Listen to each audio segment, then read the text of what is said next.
చాలామంది అనుకుంటారు చాలా నాలెడ్జ్ సేకరిస్తే లేతే ఎక్కడెక్కడి నుంచో రిఫరెన్స్ బుక్‌ని తీసుకుంటే మన ప్యాషన్ కెరియర్‌లో గ్రో అవుతామని. ఇంకా చాలా పాడ్‌కాస్ట్‌లు వింటే లేతే చాలా బుక్స్ రీడ్ చేస్తే చాలా అంటే చాలా రిఫరెన్సెస్ వెతుకుతూనే ఉంటారనమాట.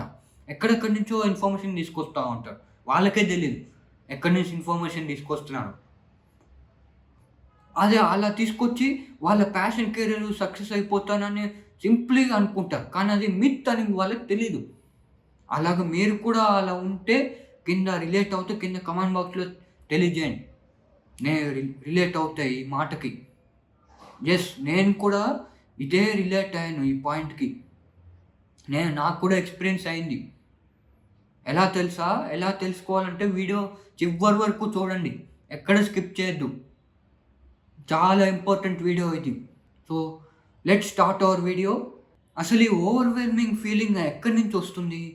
ఏం చేయడం వల్ల వస్తుంది మన ప్యాషన్ కెరియర్‌లో? అంటే ఫస్ట్ థింగ్ మనం వెళ్ళేసి ఇంకోళ్ళెవరో అడిగేసి లేతే అన్ ఇప్పుడు చాలా సోషల్ మీడియా వచ్చేసాయి. మీకు గూడా తెలుసు. Instagram reels, shorts, YouTube shorts చాలా వచ్చేసినాయి. లేతే చాలామంది ఇన్‌ఫ్లుయెన్సర్స్ వచ్చేసారు. యూట్యూబ్‌లో అక్కడిక్కడ చాలా ప్లాట్‌ఫామ్స్‌లో. వాళ్ళు జనాలు ఏం జేస్తున్నారు?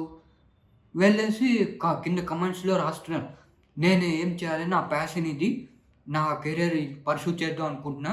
10థ్ తర్వాత లేకపోతే 12థ్ క్లాస్ తర్వాత, ఇంటర్మీడియేట్ తర్వాత వాళ్ళు కింద కామెంట్ బాక్స్‌లో రాస్తున్నారు.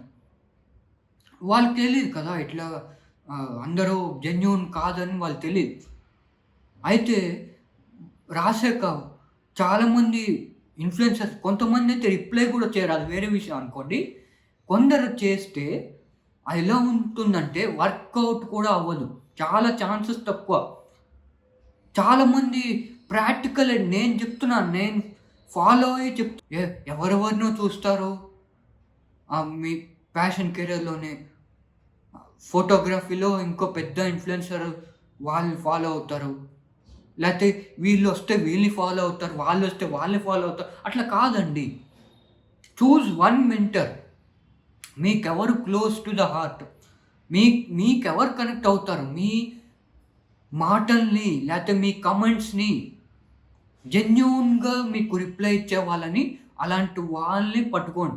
ఈ గురువు అన్న ట్యాగ్ చాలామంది ఆహ్, పెట్టేస్తారండి వాళ్ళకి. ఒకటే గుర్తుపెట్టుకోండి. ఎవ్వరు పర్ఫెక్ట్ కాదు. I am also not perfect. You are also not perfect. మీరు చూస్తున్న వాళ్ళు, ఈ వీడియో చూస్తున్న వాళ్ళు. All are imperfect. But through the time changes. We all change. We evolve ourselves కదా! అందుకే ఒక్కడు ఎవడైతే జెన్యూన్‌గా ఉంటాడో మీ ఫీల్డ్‌లో వాడిని ఫాలో అవ్వటం బెటర్. చాలా చాలా బెటర్. అలాంటి జెన్యూన్ క్రియేటరు లేతే ఇన్‌ఫ్లుయెన్సర్ దొరికితే మీరు చాలా లక్కీ అనమాట. మీ ఒక లీడర్ దొరికినట్టే. మిమ్మల్ని గైడ్ చేసే మెంటర్ దొరికినట్టే. మీ లైఫ్ పాత్‌లో, మీ ప్యాషన్ కెరియర్‌లో. ఎవరో ఒకళ్ళని చూజ్ చేసుకోండి. అప్పుడే మీకు ఓవర్‌వెల్మింగ్ ఫీలింగ్ రాదు మీకు. చాలా మంది అప్రోచ్ అయిపోతారు. డీఎమ్స్ చేసేస్తారు. అక్క లేతే అన్న నేను ఇట్లా చేద్దాం అనుకుంటున్నా. వాళ్ళేమో సగం రెస్పాండ్ అవ్వరు.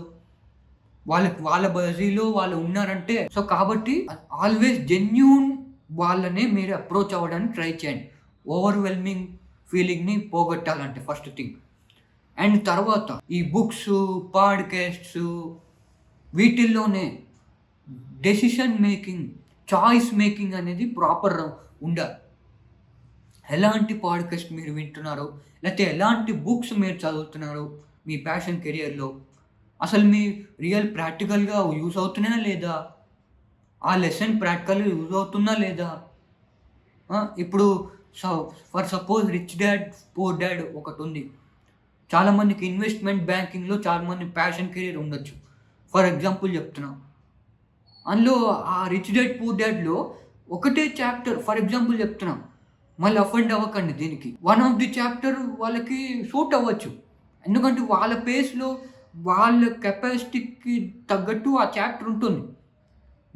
వాళ్ళు అది పాటిస్తే దే కెన్ గో హెడ్ అనమాట. వేరే మెంటర్ కూడా అవసరం లేదు. సో అలాంటివి చూస్ చేసుకోండి. అలాంటి బుక్స్, అలాంటి పాడ్‌కాస్ట్స్. అంతేగాని ఇష్టం వచ్చినట్టు యూట్యూబ్‌లో వందలు ఉంటాయండి. లేకపోతే ఇన్‌స్టాగ్రామ్ వందలు రీల్స్ ఉంటాయి. ఎంతని చూస్తారు మీరు? చెప్పండి. కాబట్టి ఒక లిమిట్ అనేది ఉండాలి. And proper guidance, proper reels, ప్రాపర్‌వి చూడాలి. మీకు సూట్ అయ్యేవి. ఆ! రేపెవడో ఇంకేదో చెప్పేస్తే మీరు నమ్మేయడం గాదు. నేను కళ్ళెరా చూసానండి. నేను ఎక్స్‌పీరియన్స్ అయ్యాను. తర్వాత మీరు చూడాల్సింది టు డూ లిస్ట్ ప్రిపేర్ చేసుకోవడం. మీకు మీరు అసలు మీ పాయింట్ ఏంటి? మీ ఆబ్జెక్టివ్ ఏంటి? మీ గోల్ ఏంటి? మీ లైఫ్‌లో, మీ ప్యాషన్ కెరియర్‌లో ఇప్పుడు ఏం అచీవ్ చేశారు? అండ్ నెక్స్ట్ ఇంకోటి అచీవ్ చేయబోతున్నారు. రాసుకోండి. క్లియర్‌గా రాసుకోండి. మీరు రాసుకోకపోతే మైండ్‌లోనే ఉండిపోతే కష్టమండి. చాలా. చాలా కష్టము. ముందు అసలే పేరెంట్స్ గైడెన్స్ లేదు. చాలామంది నేను చూస్తున్నాను. ఇష్టం లేని కెరియర్‌లో వెళ్ళిపోతున్నారు. తిట్టుకుంటున్నారు ఏమన్నా అంటే. మరి తిట్టుకుంటారు. ఎందుకంటే వాళ్ళకి ఇష్టం లేదు కదా! ఆ కెరియర్. వాళ్ళు సరైన గైడెన్స్ లేదు. ఓవర్‌వెల్మింగ్ ఫీలింగ్ వస్తుంది అలాంటి వాళ్ళకి. ఛాన్సెస్ ఎక్కువ. సో, రాసుకోండి. మీరేం చేయాలనుకుంటున్నారో, ఏం చేయబోతున్నారో, మీ ప్లాన్స్ ఏంటి రాసుకోండి. ఎక్కడైనా రోజు మీ నోట్ ప్యాడ్, మీ ఫోన్స్ చాలా ఇంతింత ఫోన్స్ ఉంటాయి. ఆ ఫోన్స్‌లో ఎందుకు రాసుకోరండి నోట్ ప్యాడ్? మీ డైరీ జర్నల్ లాగా, లేకపోతే మీ టు డూ లిస్ట్ లాగా. అసలు వన్ బై వన్ పాయింట్ ఏం చేయాలనుకుంటున్నారని. సో, అది కూడా ఇంపార్టెంట్ పాయింటే. ఓవర్‌వెల్మింగ్ ఫీలింగ్‌ని తగ్గించడానికి. అండ్ నెక్స్ట్ చాలా పెద్ద పాయింట్. మిమ్మల్ని మీరు ట్రస్ట్ చేయకపోవడం. ట్రస్ట్ అనేది చాలా పెద్ద ఫీలింగ్ ఇక్కడ. ఈ ఓవర్‌వెల్మింగ్ ఫీలింగ్‌ని తీసుకురావడంలో చాలా దిట్టమైనంగా పనిచేస్తుంది. ట్రస్ట్ మీకు మీద ట్రస్ట్ లేకపోతే వాడెవడో చెప్తే వాలిడేషన్ కోసం వాడెవడిదో దగ్గరికి వెళ్ళేసి లేతే వీడెవడో దగ్గరికి వెళ్ళేసి నా ప్యాషన్ కరెక్టా? నేను చేసింది కరెక్టా? అని మీరు అడగొచ్చు. కానీ ఎంతవరకు తీసుకుంటారు ఆ సజెషన్స్ అనేది పాయింట్ ఇక్కడ. కాబట్టి మీకు మీరు ప్రీవియస్ వీడియోస్‌లో కూడా చెప్పాను. Take stand for your self అని. ప్రీవియస్ వీడియోస్ చూడకపోతే చూడండి. So, trust your self, move head. Overwhelming feeling వస్తే రాసి పెట్టుకోండి ఒక దగ్గర. మీ థాట్స్‌ని రిఫ్లెక్ట్ బ్యాక్ అనమాట. ఆ పాయింట్స్‌ని చూస్తే యూ కెన్ రిఫ్లెక్ట్ బ్యాక్. అసలు మీకేం జరుగుతోంది మీ లైఫ్‌లో. చాలామంది ప్రాసెస్ చేసుకోలేకపోతారు ఆ థాట్స్‌ని, ఆ ఫీలింగ్స్‌ని, ఆ గ్రీఫ్‌ని. కొంతమంది ఉండిపోతుంది లోపల గ్రీఫ్. అయ్యో! నేనేం చేయలేకపోతున్నాను. నా ప్యాషన్ కెరియర్‌లో ముందుకెళ్ళలేకపోతున్నాను. రాసుకోండి. సో, ఈ 3, 4 పాయింట్స్ జంప్ పాయింట్స్ నేను ఎక్స్‌పీరియన్స్ చేసిన పాయింట్స్ కూడా పాటిస్తే ఇంకా తిరుగులేదు మీ ప్యాషన్ కెరియర్‌లో. నేను చెప్తున్నా నా ఎక్స్‌పీరియన్స్‌తో. సో, పాటిస్తారని ఆశిస్తూ నెక్స్ట్ వీడియోస్‌లో కలుద్దామా? కలుద్దాం అయితే. Stay tune. ఇలానే ఆదరిస్తూ ఉండండి. నలుగురికి ఉపయోగపడుతుందంటే అందరికీ వీడియో షేర్ చేయండి. Till then stay tune. Meet you in the next video. This is Sahitya. జై హింద్.